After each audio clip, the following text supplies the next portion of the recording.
You're listening to musician, author, and educator Bobby Borg, breaking down music, business, and marketing basics so they stick. Hey everybody, my name is Bobby Borg and welcome to USC's DIY podcast studio. And the topic for our discussion today is state of recording deals. And I'm going to break that down really into four main categories: singles deals, buy physical, master ownership, and Spotify shares. I've got a great guest with me today. His name is Ben McLane. Ben McLane is a music business attorney at McLane & Wong, an entertainment contributor to Rolling Stone and NPR, and a regular lecturer at events like Folk Alliance, NAMM, and South by Southwest. So hey, you guys, new technologies have really changed the recording industry and have changed recording deals and will continue to do so. So what we're going to do is we're going to just take a look at the state of recording deals today, and we're going to kind of look at some things that are happening. So let's go ahead and just kick right into part one, singles deals. In a conversation that you and I had, you mentioned that it's possible that deals start focusing a little bit more on singles, and they have before in the past, but is it more prevalent now and something we should expect to see more of? I think so. A lot of it's just budgetary. Labels don't want to spend tons of money on an album at the beginning stages for an artist like they used to. I think they felt like they had to before. That was the business model, CD. Mm-hmm. That's how you broke a band. You put it in the store. But now it's about putting out a single or a series of singles or a series of videos. It's more like test marketing. You don't have to spend that much to see if something's catching. And they know much quicker. Something can catch right away or not, and they dump it and go on to the next one for much more minimal cost. So the commitment from the label is not albums now so much. It's more a series of singles before they ever get to the album stage. Right. And I've also seen the artists blow up on YouTube with their several 100,000 or million sort of hits or plays, but it's one song that they've written and they don't have any other songs. And oftentimes people will come in and figure, hey, maybe we can just do something with this one song or two or three songs or whatever and see what happens or whatever, or pick up on whatever buzz this particular artist is stimulating at the moment, and maybe they're not intended to ever be 10-year artists. Or I don't think so. Or even like this Lil Nas X, The Old Town Road, which is now the biggest song of all time, has the record on Billboard. That started as one song. I think that guy put it up on SoundCloud. He didn't have anything else. Right. And that for a long time, finally his EP came out. But they just probably threw 3 or 4 songs there. I think it's even 3 or 4 song EP. Right. He didn't have any other material, but look at that. It didn't stop him from being the biggest artist in the world because it was a viral song. Right. So that's possible to do it. Sure. We just saw it. Sure. Mm-hmm. Maybe we're looking at some, one thing I know that there's a lot of people out there watching, and it's like, but we have to kind of remind ourselves, it's possible to win the lottery too. Yeah. So should we stand in front of 7-Eleven and scratch tickets all day, or should we go, get a job? Well, the focus, you still have to focus on making a killer track, a killer song. Right. And probably more in the pop realm, because you want it to be as mainstream as possible. If it's too niche, it's going to be limiting. Right. Okay, let's go ahead and move on and talk about number 2, buy physical. So, we're seeing the streaming numbers. A lot more people are subscribing and paying for subscription services, and and we can see physical sales going down. Vinyl, has its, as a result of Japan and Germany, there's a lot of vinyl sales in the States as well.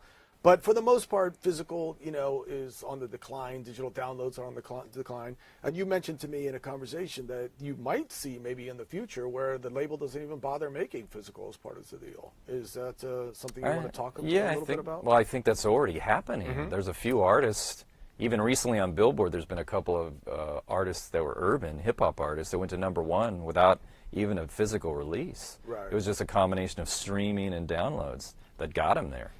Because Billboard tabulates just based on a series of different configurations. Used to be CDs was a big part of it, but now not so much. So if you have a ton of streams, that's going to outweigh whatever little CD sales or no CD sales you have. So that's pretty amazing, but that's genre specific. I don't think you're going to see a country or a rock artist not have a CD out, because people that like that music still buy CDs, at least currently. I see. I mean, at some point, you know, I think the audience is, if you just have the young kids that grew up without physical, they're never going to want physical. Right. Unless it's a novelty, like I think that's why LPs are popular at the moment, or even some people are buying cassettes again. I know. It's almost like it's a fun retro kind of a Sure, thing. sure. You know? Yeah, exactly.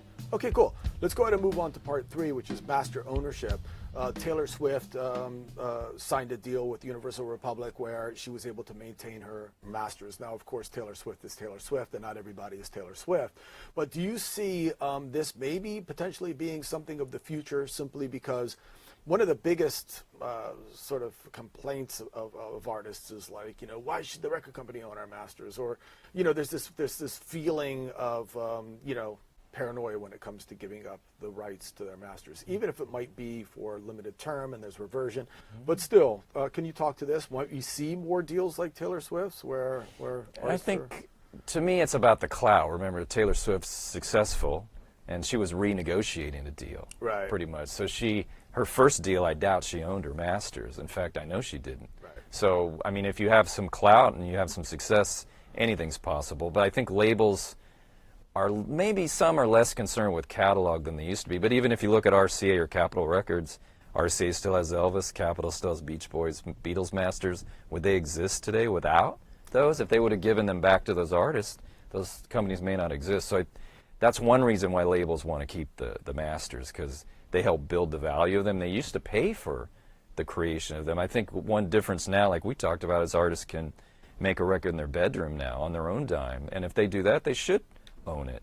However, a label might buy it from them. So, I mean, that's all a negotiable thing, but I think you should always ask for a reversion. So if you can't maintain the master ownership from the beginning, try to get them back at some point. And usually the label's more concerned about, do we make our money back? Right. So if they put 50 grand into promoting you, maybe 10, 15 years later, if they've recouped that money, you'll get your masters back. Right. But you have to write it into the deal. It's usually not automatic. Right. Okay, good.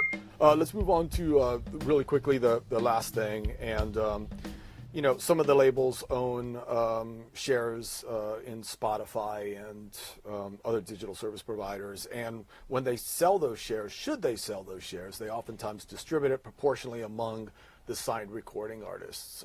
And in Taylor Swift's recent deal, not to just focus on her, but that was one of the things that she negotiated for, that should the record company sell shares, that, you know, she gets, you know, a portion of that, and she negotiated for a specific portion, of course. Is this something that we also might see, you know, happening a little bit more, or does it go back to cloud again? And I think, well, it's more common now because Spotify exists. It's big. It's going to get bigger. I don't know how much the shares are worth, you know, because if the label's selling a share today versus 10 years from now, that share might be worth more. But ultimately, in all fairness, labels should share that because it's income being made off the master, essentially. They should share that with the artist. But if you have 100 artists on your roster, for instance, and one artist sells more than the other, the one that sells more is going to get the bigger proportional share, just based on it's a fractional thing. Right. So it trickles down based on how successful you are. So and how many records you've had out that are on Spotify. Taylor Swift has a lot of records out on Spotify. If you just have one single out on Spotify, your value, you know, your piece of that slice is going to be much smaller. And by the way, I don't know how they calculate all that stuff. Yeah, it's all voodoo economics behind, you know, some accountants figuring out what they're going to pay. It's sort of like BMI and ASCAP too, how writers get paid for airplay. How do we really know how they tabulate that stuff, you know?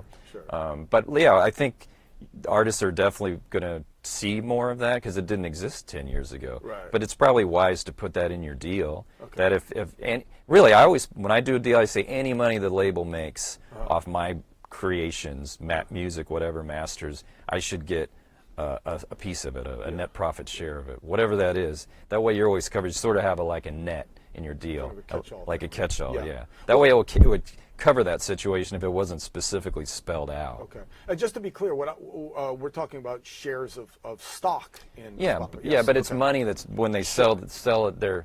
I don't think they're giving the stock to the artist. I think they're giving them the money they made up Exactly, to yeah. sell off. Yeah. Now, if they got stock from a company, maybe they could even share that with artists too. I mean, that's possible too. Yeah. But I haven't really seen that in my own experience so much, you know.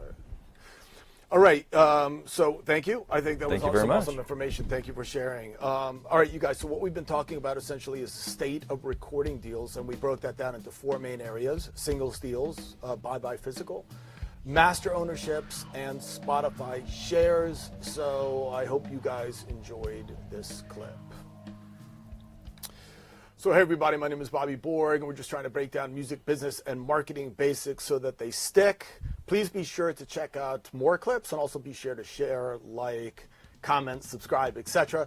Also, be sure to check out Business Basics for Musicians and Music Marketing for the DIY Musician, which is now in its 2nd edition. And as I always say at the end of these podcasts, peace, and thank you very much for watching.